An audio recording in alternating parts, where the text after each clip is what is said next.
Jonathan Livingston Seagull, Part 2.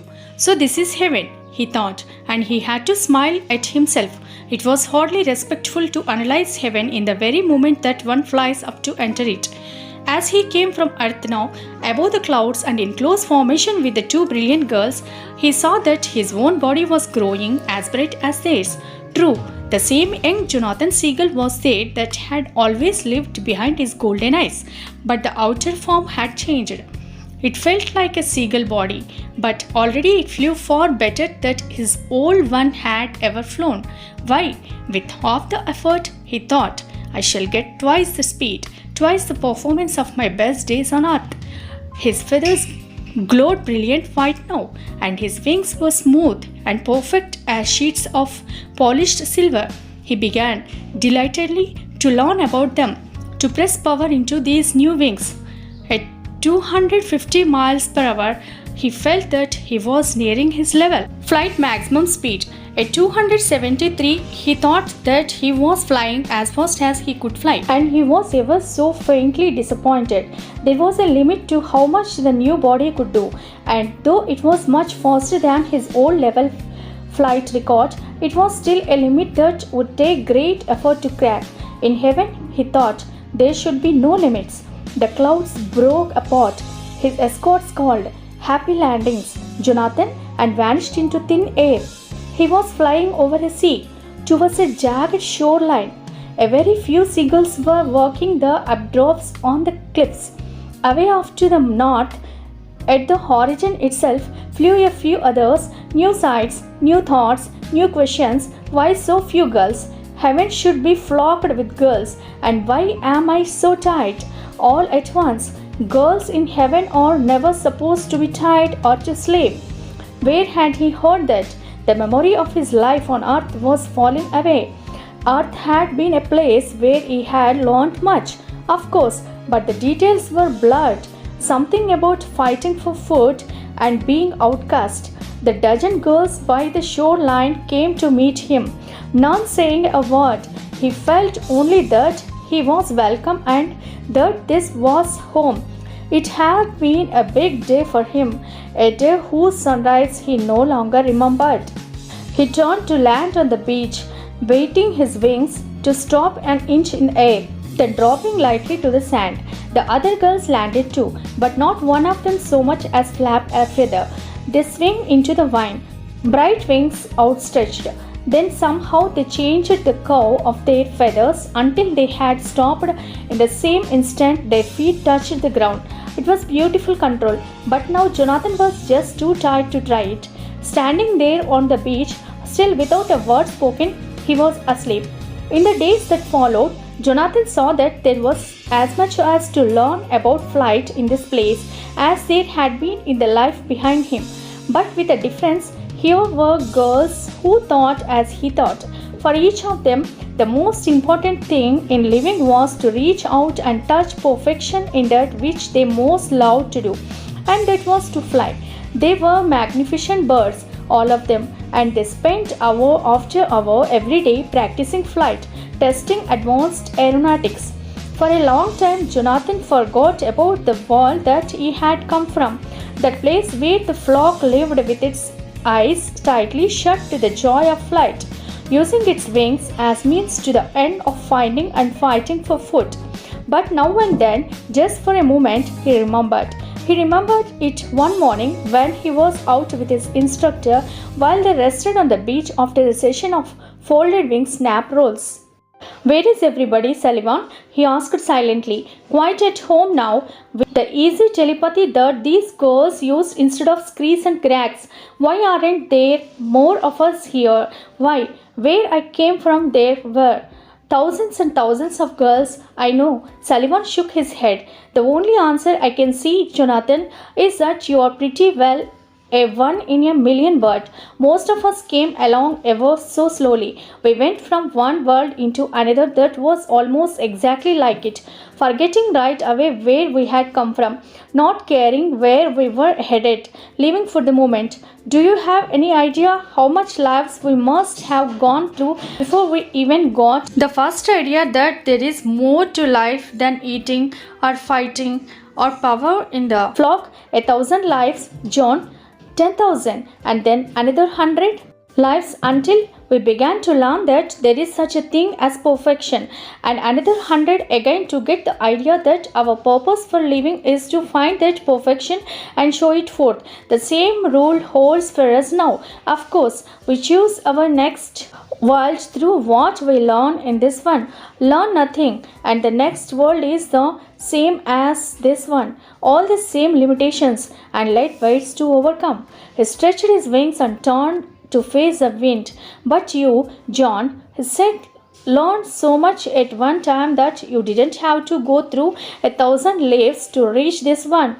In a moment, they were airborne again. Practicing the formation point rules were difficult, for through the inverted half, Jonathan had to think upside down, reversing the curve his wings and reversing it exactly in harmony with his instructors. Let's try it again, Sullivan said over and over. Let's try it again. Then finally, good. And they began practicing outside loops. One evening, the girls that were not night flying stood together on the sand, thinking. Jonathan took all his courage in hand and walked to the elder girl, who, it was said, was soon to be moving beyond this world.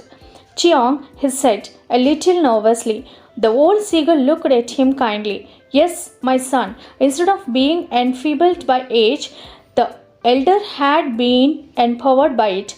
He could outfly any girl in the flock, and he had learned skills that the other were only gradually coming to know.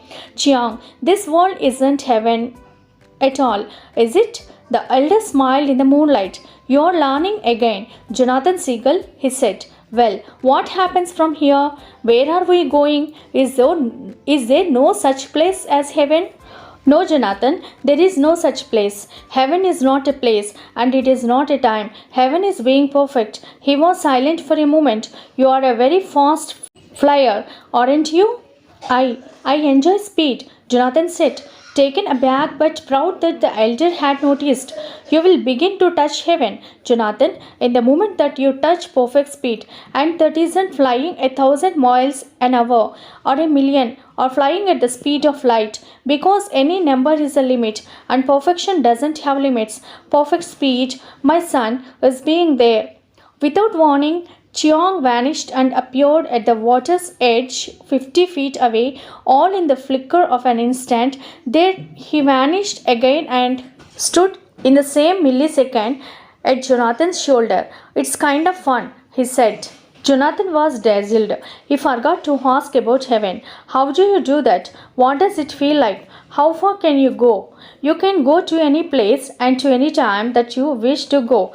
The elder said, I have gone everywhere and every when I can think of. He looked across the sea. It's strange. The girls who scorn perfection for the sake of travel to go nowhere. Slowly, those who put aside travel for the sake of perfection go anywhere. Instantly, remember, Jonathan, heaven isn't a place or a time, because place and time are so very meaningless. Heaven is. Can you teach me to fly like that? Jonathan Seagull trembled to conquer another unknown. Of course, if you wish to learn, I wish. When can we start? We could start now, if you had like. I want to learn to fly like that, Jonathan said, and a strange light glowed in his eyes. Tell me what to do. Chiang spoke slowly and watched the younger girl ever so carefully. To fly as fast as thought, to anywhere that is, he said, you must begin to knowing that you have already arrived. The trick, according to Chiang, was for Jonathan to stop seeing himself as trapped inside a limited body that had a 42-inch wingspan and performance that could be plotted on a chart. The trick was to know that his true nature lived as perfect as an unwritten number everywhere at once across space and time. Jonathan kept at it fiercely, day after day, from being sunrise till past midnight, and for all his effort he moved not a feather weight from his spot. Forget about faith, Chiang said it time and again. You didn't need faith to fly. You needed to understand flying. This is just the same. Now try again. Then one day Jonathan, standing on the shore, closing his eyes, concentrating all in a flash, knew what Chiang had been telling him. Why, that's true. I'm a perfect, unlimited girl. He felt a great shock of joy. Good, said Chiang, and there was victory in his voice. Jonathan opened his eyes. He stood alone with the elder on a totally different seashore, trees down to the water's edge, twin yellow suns turning overhead. At last you have got the idea, Chiang said, but your control needs a little work. Jonathan was stunned. Where are we? Utterly unimpressed with the strange surroundings. The elder brushed the question aside. We are on some planet, obviously, with a green sky and a double star for a sun.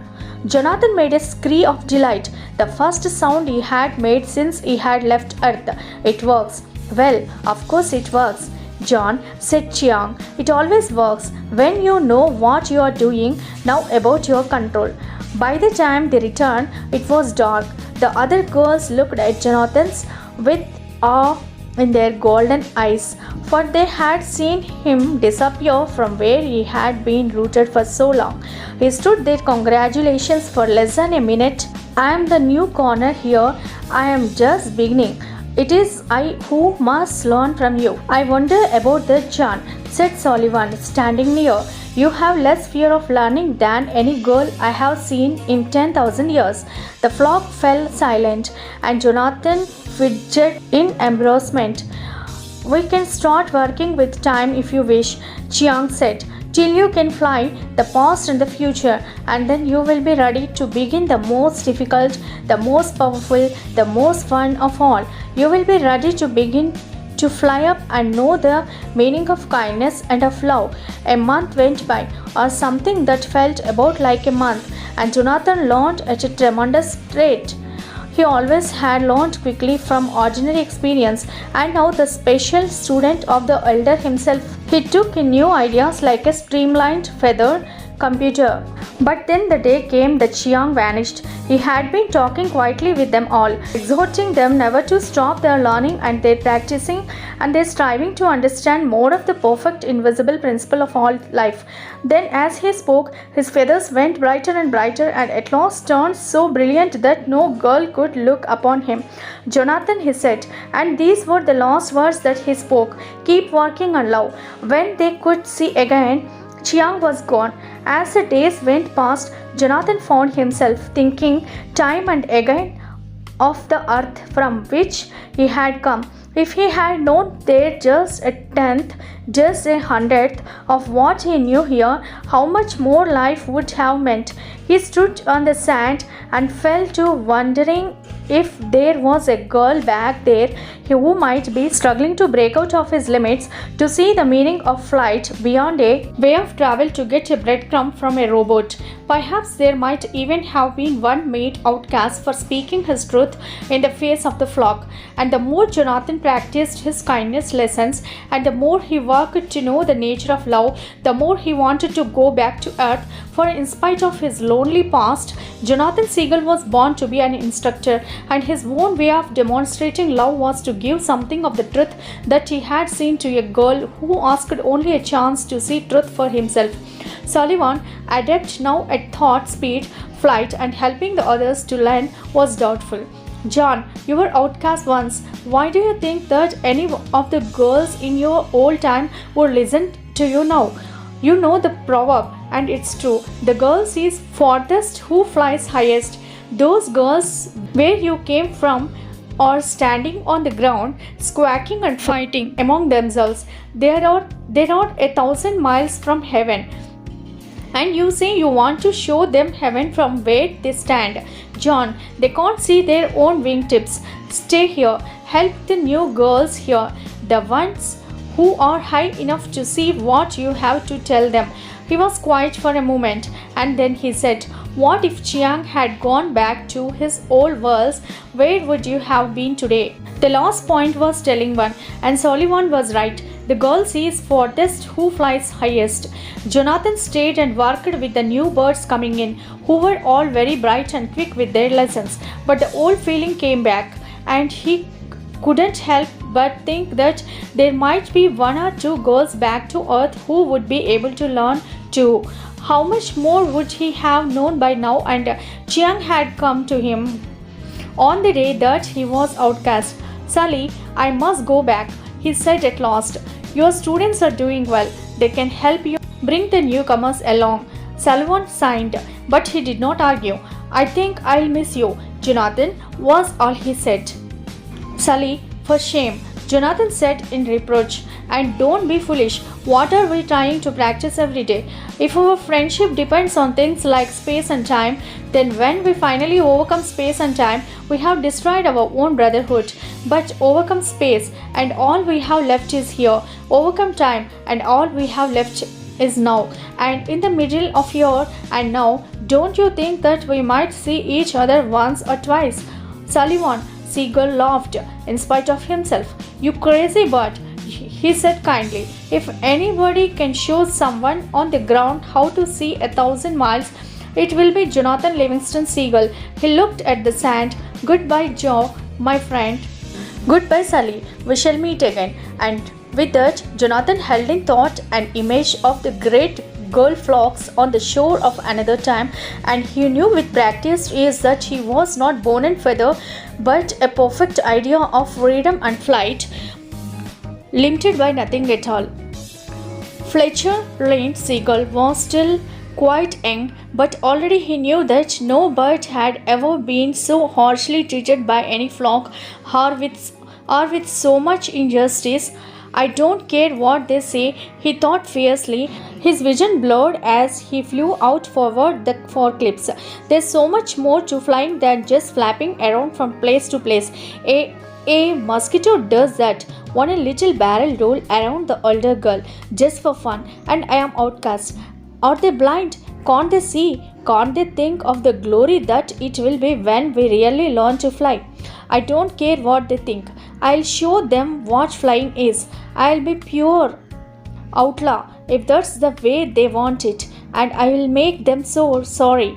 The voice came inside his own head, and though it was very gentle, it startled him so much that he faltered and stumbled in the air. Don't be harsh on them, Fletcher SEAGULL. In casting you out, the other girls have only hurt themselves, and one day they will know this, and one day they will see what you see. Forgive them and help them to understand. An inch from his right wingtip flew the most brilliant white girl in all the world, gliding effortlessly along, not moving a feather at what was very nearly Fletcher's top speed.